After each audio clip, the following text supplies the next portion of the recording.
Hello guys, आज हम फिर आगे बढ़ते हैं। हमने पिछली क्लास में क्या देखा था? पिछली क्लास में हमने अकाउंटिंग पढ़ी थी। एसेट क्या होती है, लायबिलिटी क्या होती है, डेटर क्या होते हैं, क्रेडिटर क्या होते हैं, वो बताए थे। अब इस क्लास में हम एक्सपेंडिचर के बारे में पढ़ेंगे, रिसिप्ट के बारे में पढ़ेंगे, एसेट्स के बारे में दोबारा पढ़ेंगे डिटेल में, और लायबिलिटी के बारे में भी दोबारा डिटेल में पढ़ा जाएगा। तो बेसिकली सबसे पहले हम बात करते हैं, ये जो मैंने बनाया था, देखो ये एग्जाम्पल लेके चल रहा हूँ। मैं दीपक था, ठीक है। मैंने क्या किया था, एक बिजनेस में क्लोथ का मैन्युफैक्चरिंग यूनिट स्थापित करी थी, D Sharma and manufacturing unit. उसमें मैंने कैपिटल लगाई थी। कैपिटल के बारे में भी हमने पढ़ा था। कैपिटल क्या होती है? जो पैसा ओनर लगाता है बिजनेस में। मैंने कितने पैसे लगाए थे? 10 करोड़। 10 करोड़ मैंने लगाए थे।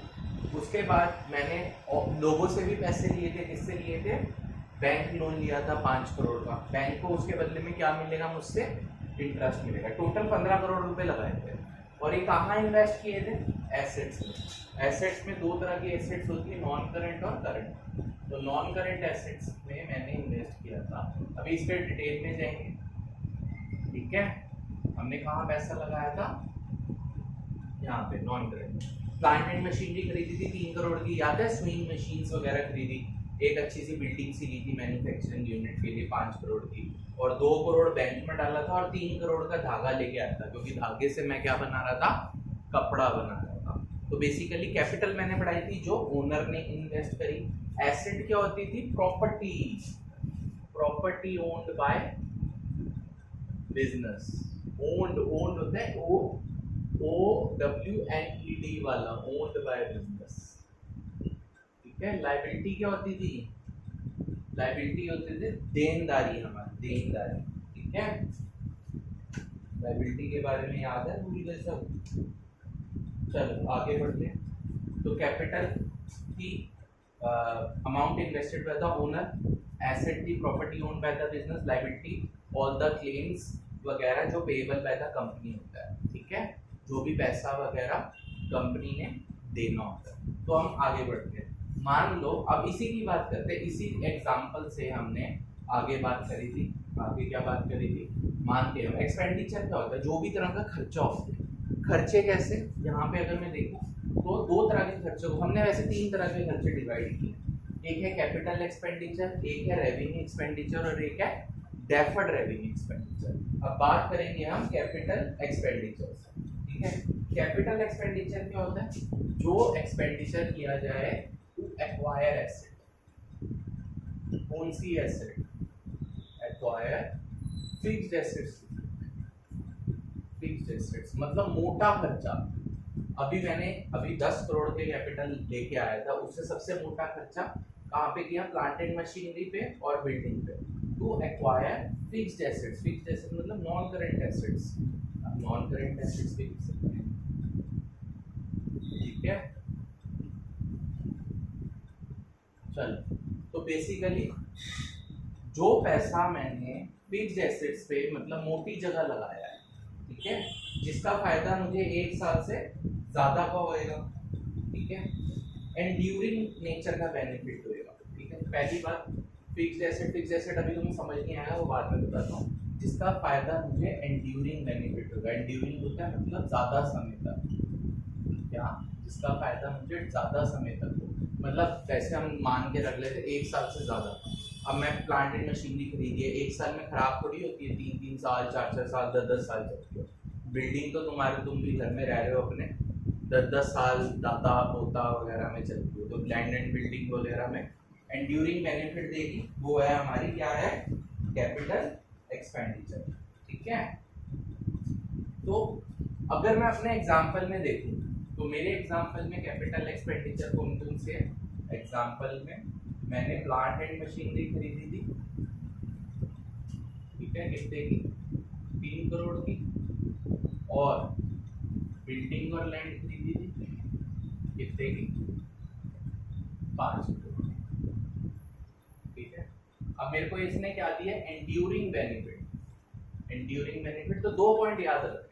जो एक्वायर करते हैं हम कैपिटल एक्सपेंडिचर से, हम एसेट खरीदते हैं। एसेट, क्योंकि कौन सी नॉन करंट एसेट अभी बताऊंगा, नॉन करंट एसेट जिसका बेनिफिट हमें 1 साल से ज्यादा था। तो 5 और 3 8 करोड़ का ये मेरा जो खर्चा है वो आएगा कैपिटल एक्सपेंडिचर में। ठीक है, एक तो एक्वायर एसेट, फिक्स्ड एसेट, और एंड्यूरिंग बेनिफिट। एंड्यूरिंग बेनिफिट मतलब जो ज्यादा समय तक मुझे बेनिफिट दे, वो होता है तुम्हारा कैपिटल एक्सपेंडिचर। अब आते हैं हम रेवेन्यू एक्सपेंडिचर। अब रेवेन्यू एक्सपेंडिचर क्या होता है? ठीक है, जिसका बेनिफिट मुझे 1 ईयर तक, ठीक है, इसका बेनिफिट मुझे कितने ईयर तक हो? 1 ईयर तक, या अकाउंटिंग पीरियड भी कह देते हैं ऐसे।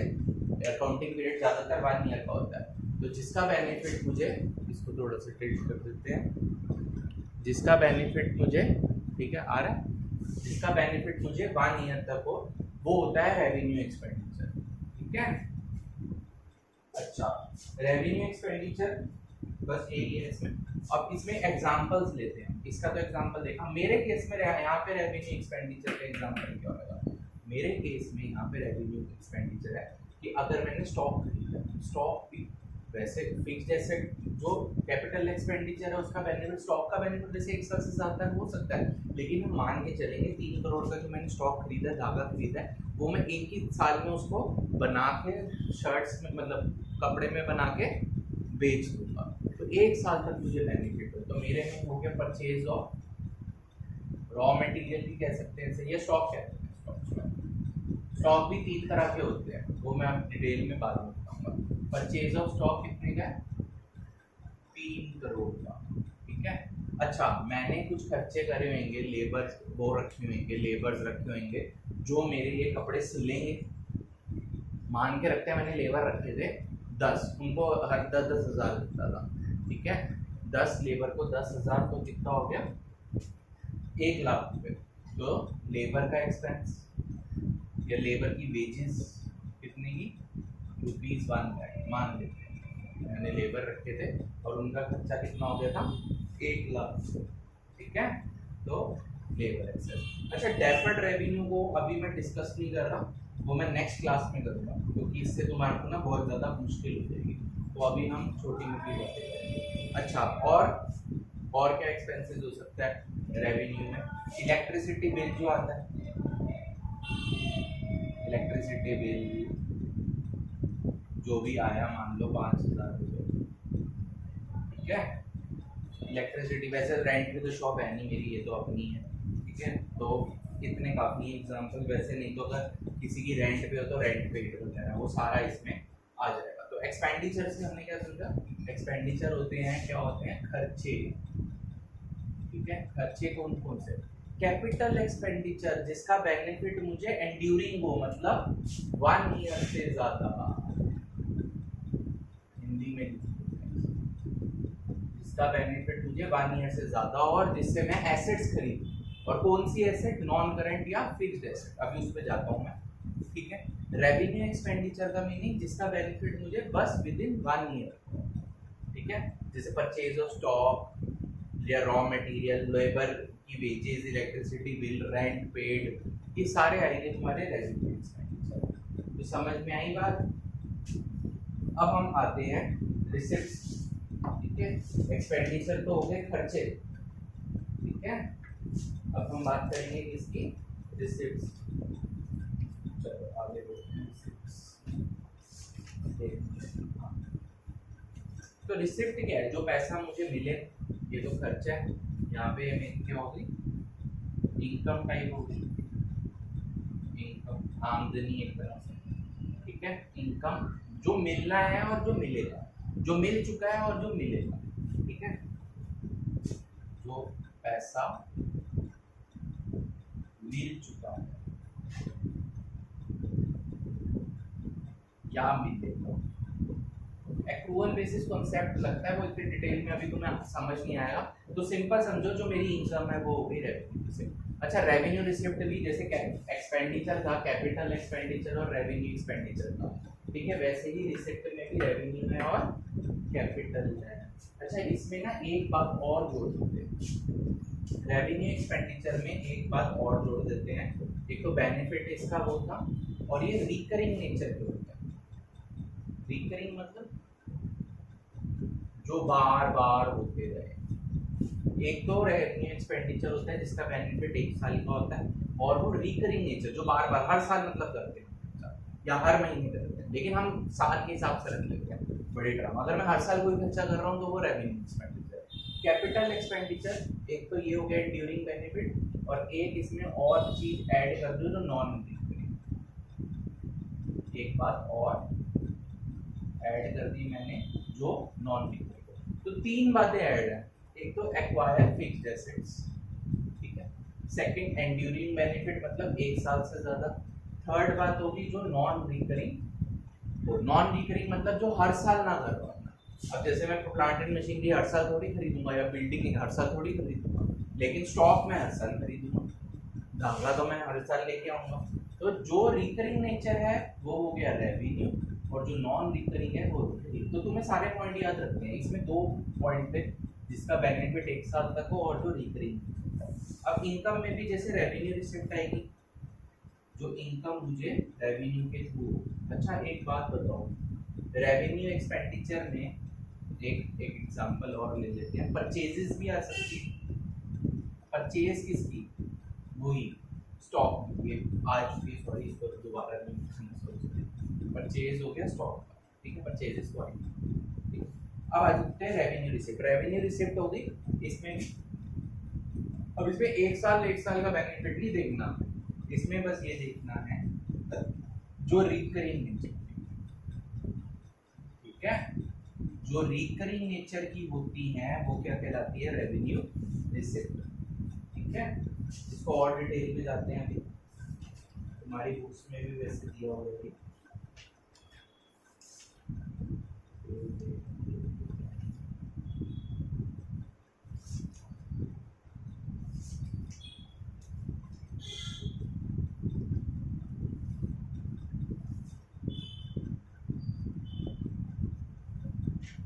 रेवेन्यू रिसिप्ट हो गई जो रिकरिंग नेचर। और दूसरी बात, एक तो रिकरिंग नेचर और एक नॉर्मल कोर्स ऑफ बिजनेस में।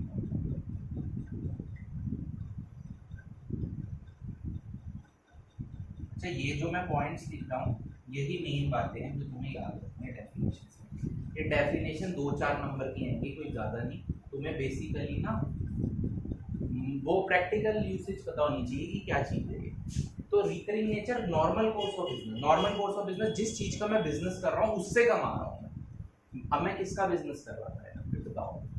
मैं कपड़ा बना के बेच रहा था। कपड़ा मतलब शर्ट नहीं, कपड़ा है। जैसे मैंने कॉटन का क्लोथ बनाया और होलसेलर को जो कॉटन के मैंने जो शर्ट्स वगैरह बनाते हैं कॉटन की, वो उनको बेच दिया। तो यहाँ पे जो नॉर्मल कोर्स है जो मैंने कपड़ा बना के सेल करी, तो बेसिकली उसके लिए टर्म यूज करते हैं हम सेल। सेल जो मैं कर रहा हूँ किसकी?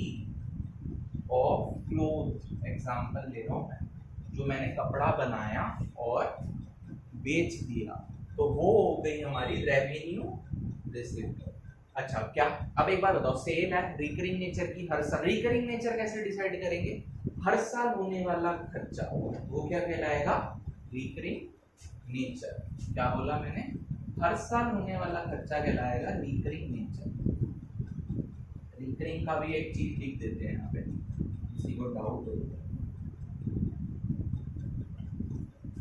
ठीक है। रिकरिंग नेचर मतलब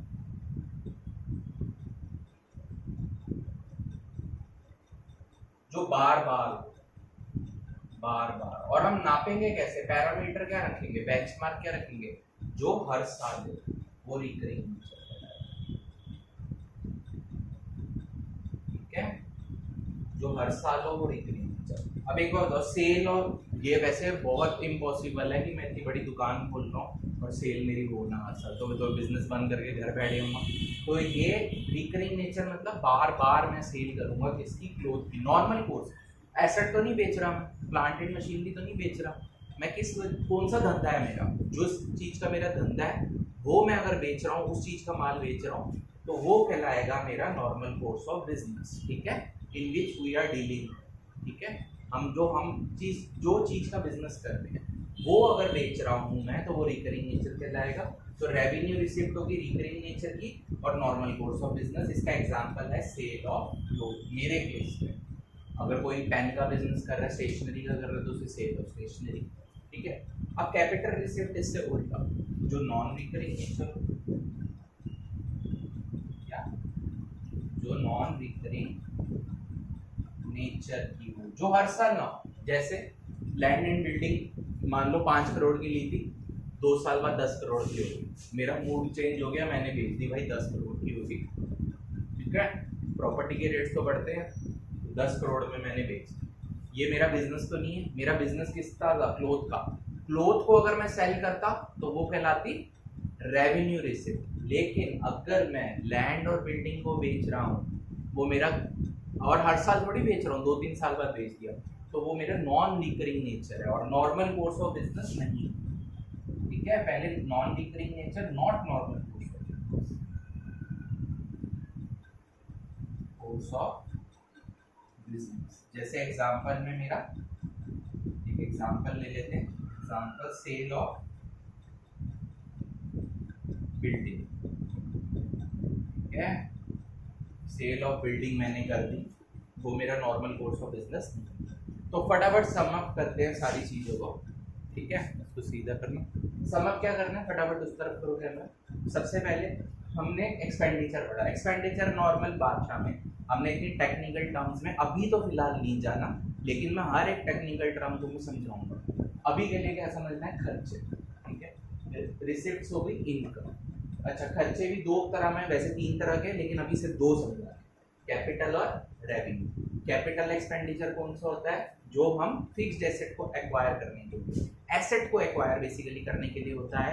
सेकंड, जिसका बेनिफिट मुझे 1 साल से ज्यादा हो, उसको एंड्यूरिंग बेनिफिट भी कहते हैं, ठीक है। थर्ड, जो नॉन रिकरिंग नेचर हो। तो 3 पॉइंट हो गए, ठीक है। नॉन रिकरिंग नेचर, जो हर साल ना क्या हो, जैसे मैं हर साल बिल्डिंग नहीं खरीद रहा, मेरे एग्जांपल पे प्लांट एंड मशीनरी खरीदना, बिल्डिंग खरीदना, ये मेरा क्या है, कैपिटल एक्सपेंडिचर।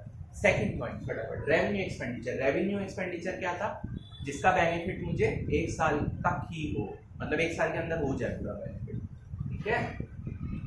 मतलब इसमें तो 1 साल से ज्यादा होता है, इसमें तो 1 साल से सीधा स्टॉक आया, मैंने कपड़ा बनाया, बेचा और पैसा लेके घर, फिर स्टॉक आया, मैंने कपड़ा बनाया, बेचा, पैसा लेके घर, हर साल मुझे बेनिफिट हो जा रहा है, ठीक है। इसका बेनिफिट सालों साल चले, जैसे बिल्डिंग ली, उसमें तुम आराम से रहते हो ना, सालों साल उसका बेनिफिट हो जाते हो। लेकिन इसका ये है, पैसे फिर खत्म भी तो हो जाते हैं, बेच तो हम, प्रॉफिट हुआ, खा गया हम, ठीक है, तो बेच के खा भी तो जाते हैं पैसा, ऐश भी करते हैं लोग, मोबाइल खरीद लिया वगैरह। तो जिसका बेनिफिट मुझे 1 साल तक हो, फटाफट खत्म भी हो जाए बेनिफिट। और रिकरिंग नेचर हो, रिकरिंग मतलब हर साल मुझे बेच के बेनिफिट हो, हर साल मैं बेच रहा हूँ और बेनिफिट हो। सॉरी, हाँ, रेवेन्यू एक्सपेंडिचर जिसपे किया जा रहा है, जैसे स्टॉक में खरीद रहा हूँ, खरीद के बेच कैसे रहा हूँ, उसको पूरा बना के, धागे से क्लोथ बना के बेचा और फिर बेनिफिट उठाया, धागे से क्लोथ बना के बेचा, फिर बेनिफिट उठाया, ठीक है। और इसमें लेबर वेजेस, इससे क्या बेनिफिट हो रहा है, लेबर वेजेस, तुमको आपके बेनिफिट क्या हो रहा है इससे तो स्टॉक से, धागे से कपड़ा ये तो बन रहा है, इनको पैसे दूंगा, ये तो कपड़ा बनाएंगे, लेबर बेचारे, ठीक है। अब आते हैं हम रिसिप्ट। रिसिप्ट क्या होती है, हमारी इनकम। इनकम किस तरह से होती है, इनकम रेवेन्यू होती है और कैपिटल। रेवेन्यू वाली कौन सी, जो रिकरिंग नेचर, हर साल मुझे हो रही है, इसमें भी सेल ऑफ क्लोथ, मैं कपड़ा बना के हर साल बेच रहा हूँ, खा जाता हूँ। अच्छा, जो एक्सपेंडिचर रेवेन्यू रिसिप्ट के लिए किया जा रहा है एक तरह से, वो रेवेन्यू एक्सपेंडिचर हो गई। लेकिन इसमें कैपिटल एक्सपेंडिचर का भी पार्ट है, मैं बिल्डिंग ली, मशीनरी ली, तभी तो मैं एक्सपेंडिचर किया, तभी तो मैं सेल कर रहा हूँ क्लोथ की, तो दोनों का इसमें हाथ है। कैपिटल और रेवेन्यू एक्सपेंडिचर अगर मैं करूँगा तब मैं रेवेन्यू रिसिप्ट कमा पाऊंगा। अच्छा, रेवेन्यू रिसिप्ट क्या थी, जो रिकरिंग नेचर हो। रिकरिंग मतलब क्या हुआ, जो बार बार, हर साल में, हर महीने में मान लो मैं 10 बार सेल कर देता हूँ, हर साल में मान लो 100 बार सेल कर देता हूँ क्लोथ की, तो वो मेरा रेवेन्यू रिसिप्ट है। और नॉर्मल कोर्स ऑफ बिजनेस मतलब जो क्लोथ का काम कर रहा हूँ वही बेच रहा हूँ, ये नहीं क्लोथ का कर रहा हूँ, अपने मोबाइल रखा हुआ था वो बेच दिया, कोई आया कस्टमर कह रहा मोबाइल दे दो मुझे सेकेंड हैंड, तो मैंने, वो रेवेन्यू रिसिप्ट नहीं है, वो मेरी कैपिटल है। जो रिकरिंग नेचर की और नॉर्मल कोर्स ऑफ बिजनेस, जिसमें हम, नॉर्मल कोर्स मतलब जिसका हम धंधा कर रहे हैं, जिसका हम धंधा कर रहे हैं, बस वही चीज बेची जा रही है, तो हम कहलाएगा वो रेवेन्यू रिसिप्ट। कैपिटल रिसिप्ट क्या थी, जो नॉन रिकरिंग नेचर हो, ठीक है, मतलब हर साल तो नहीं, कोई बंदा आया जैसे मैंने प्रॉपर्टी बेची लैंड एंड बिल्डिंग में, हर साल थोड़ी बेचता रहूंगा। अगर मैं बिल्डर हुआ तब वो मेरा रेवेन्यू रिसिप्ट हो जाएगा, ठीक है। लेकिन अभी मैं बिल्डर नहीं हूँ, मैं क्लोथ का व्यापारी हूँ छोटा सा, ठीक है। तो मैं क्लोथ बना के बेचता हूँ, तो अगर मैंने बिल्डिंग बेची तो वो रेवेन्यू रिसिप्ट नहीं कैपिटल रिसिप्ट है, क्योंकि वो नॉन रिकरिंग नेचर, हर साल तो नहीं बेचूंगा, और वो नॉर्मल कोर्स भी नहीं है बिजनेस का, मेरा धंधा तो नहीं था, वो अलग था धंधे से हटके, तो ये पॉइंट था। अब फटाफट आते हैं एसेट के बारे में करते हैं बात, ठीक है। फटाफट समअप करते हैं, मैं चाहता हूँ ये सारी चीजें एक ही बार में कवर हो जाए। अच्छा, एसेट क्या बताई थी मैंने तुम्हें पिछली क्लास में, property owned by the business, ठीक है, property owned by the business. अच्छा, मैं टीएस ग्रेवल बुक को फॉलो करता हूँ, जिस बच्चे ने वो बुक लेनी है वो ले ले, डीके गोयल भी चलती है वैसे, लेकिन TS Grewal is far better than DK Goyal, ठीक है। तो property owned by the business को होता है एसेट, जैसे ये सारी एसेट्स है और ये सारी क्या थी, लायबिलिटीज है, ये मेरी पूंजी थी, ये मेरी देनदारी थी। पैसा कहाँ से आया था, इधर से पैसा आया और उधर मैंने लगा दिया था। अब मैं बात करूंगा नॉन करंट एसेट्स और करंट एसेट की, और फिक्टिशियस एसेट को अभी हम इग्नोर करेंगे। अच्छा, ये इग्नोर क्यों कर रहा हूँ मैं, क्योंकि ये अभी तुम्हें समझ में नहीं आएगा। मैं कल इस एग्जाम्पल को नेक्स्ट क्लास में और बड़ा करूंगा, फिर और डिटेल में जाएंगे। चलो फटाफट बात करते हैं नॉन करंट एसेट। अच्छा,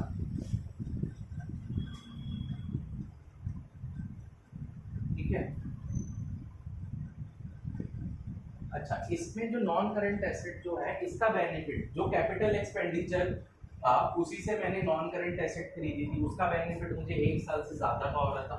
तो इसमें भी पहला वर्ड तो ये हो गया जिसका बेनिफिट मुझे 1 साल से ज्यादा का हो। Simple, so simple it is, ठीक है। जिसका बेनिफिट मुझे 1 साल से ज्यादा तक हुआ तो वो हो गई मेरी नॉन करंट एसेट। अच्छा, इसको थोड़ा सा और रफ करते हैं ताकि मेरे को थोड़ी जगह मिले। रीफिल्ड थी है, मैंने पहले से भरा था, ठीक है।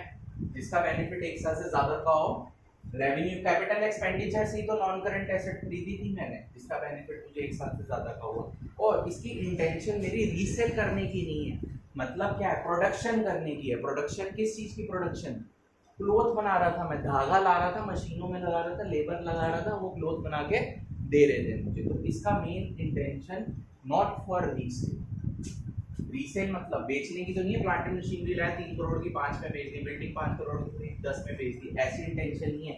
इससे मैं क्या कर रहा हूँ, प्रोडक्शन कर रहा हूँ, नॉट फॉर रीसेल, ठीक है।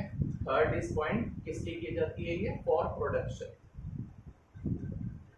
प्रोडक्शन ऑफ गुड्स जो भी या सर्विसेज प्रोड्यूस करके गुड्स। तो ये मेरी क्या है, नॉन करंट एसेट्स, ठीक है। जिसका बेसिकली मैंने बिजनेस ऑपरेशन के लिए, प्रोडक्शन करने के लिए काम किया। तुम बिजनेस ऑपरेशंस पढ़ोगे या प्रोडक्शन कह दो, बात सेम है। जिसके लिए मैं बिजनेस, ये मतलब प्लांट एंड मशीनरी और लैंड एंड बिल्डिंग क्यों खरीदी मैंने, बिजनेस करने के लिए, प्रोडक्शन करने के लिए, क्लोथ बना के बेच रहा हूँ ना, इस वजह से। तो सिंपल बात, तो कैपिटल एक्सपेंडिचर से मैंने क्या एक्वायर करी थी, नॉन करंट एसेट्स। अब करंट एसेट्स क्या होती है वो भी पढ़ लेते हैं। अच्छा, नॉन करंट एसेट्स में फर्दर डिटेल आ रही है तुम्हारी यहाँ पे फिक्स्ड एसेट्स, ठीक है। अभी हम ना इतना डिटेल में नहीं जाते हैं वैसे। फिक्स्ड एसेट्स में, नॉन करंट एसेट्स में हम लिख देते हैं यहाँ पे प्लांट एंड मशीनरी। अभी मैंने जो खरीदी है, ठीक है, नॉन करंट एसेट का एग्जांपल मैं अभी लिख रहा हूँ, प्लांट एंड मशीनरी, ओके। और क्या खरीदा था मैंने, कितने की खरीदी थी, 3 करोड़। और क्या खरीदा था मैंने, बिल्डिंग और लैंड, कितने की खरीदी थी, 5 करोड़। तो ये मेरी क्या है, नॉन करंट एसेट। अच्छा, इसको फर्दर क्लासीफाई किया गया फिक्स्ड एसेट्स में, लेकिन अभी मैं इसमें नहीं जाना चाहता, ठीक है। अभी हम इसमें नहीं जाते, अभी हम सिर्फ इतना चाहते हैं। अब हम आते हैं, बात करते हैं करंट एसेट्स। अच्छा, करंट एसेट्स क्या होती है,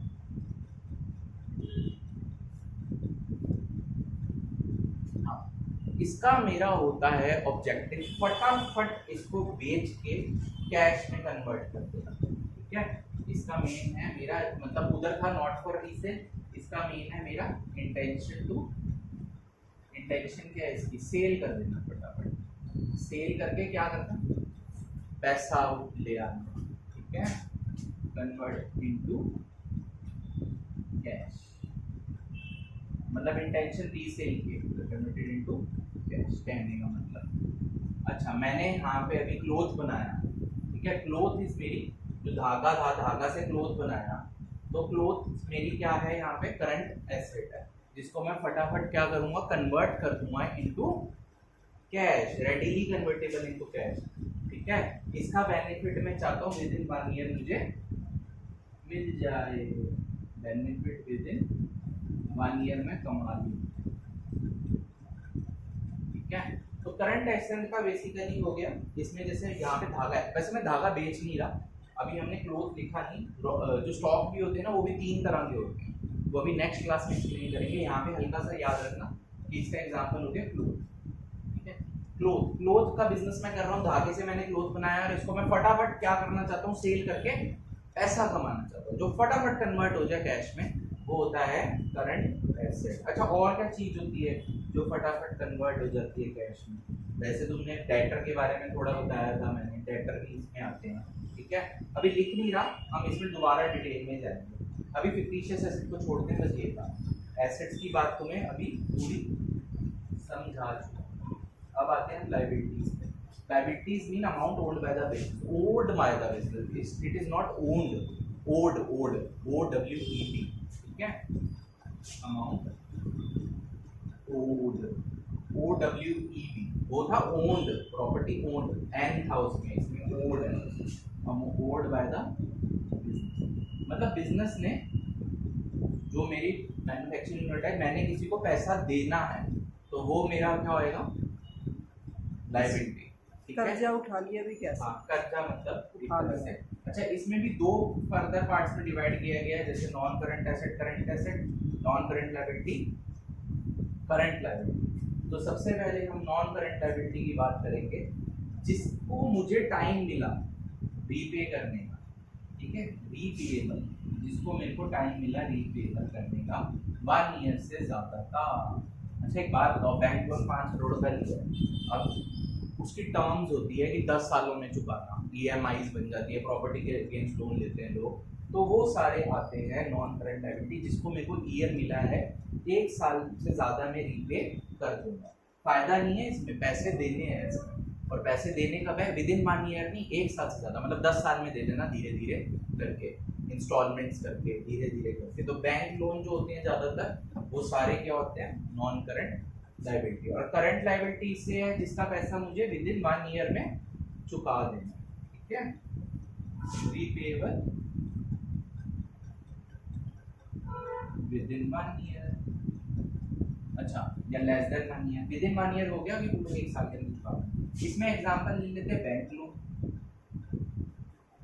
अच्छा इसका एग्जांपल बताओ, किस बंदे का पैसा मुझे 1 ईयर के अंदर चुकाना होगा, तुम्हें कल याद हो क्रेडिटर, जिससे मैंने सप्लायर से परचेज करे थे गुड्स उधार, उसका पैसा मुझे 1 ईयर के अंदर चुकाना होगा। क्रेडिटर्स नहीं रुकते, बैंक फिर भी बेचारा रुक जाता है, लेकिन बैंक मगर पड़ जाता है, उसमें लीगल फॉर्मेलिटीज ज़्यादा होती है। क्रेडिटर्स आएंगे तो मैं घर से उठा जाएंगे गुंडे से, अगर लोन दोगे तो ठीक है, वो भी खतरनाक है, बैंक फिर भी थोड़ा सेफ है, ठीक है। तो बेसिकली ये है। तो हमने अभी क्या पढ़ा, फटाफट इसको सम अप करते हैं। एसेट क्या हो गया, property owned by the business, non current और करंट एसेट। नॉन करंट क्या था, जिसका बेनिफिट मुझे 1 साल से ज्यादा का हो। इसका एग्जांपल क्या, plant and machinery, land and building. इसको रीसेल पर्पस के लिए नहीं किया जाता, इसका मेन इंटेंशन तो होता है प्रोडक्शन करना गुड्स की। और नॉन करंट एसेट क्या थी, जिसकी इंटेंशन थी मैं फटाफट सेल करके पैसा कमाऊं और घर चले।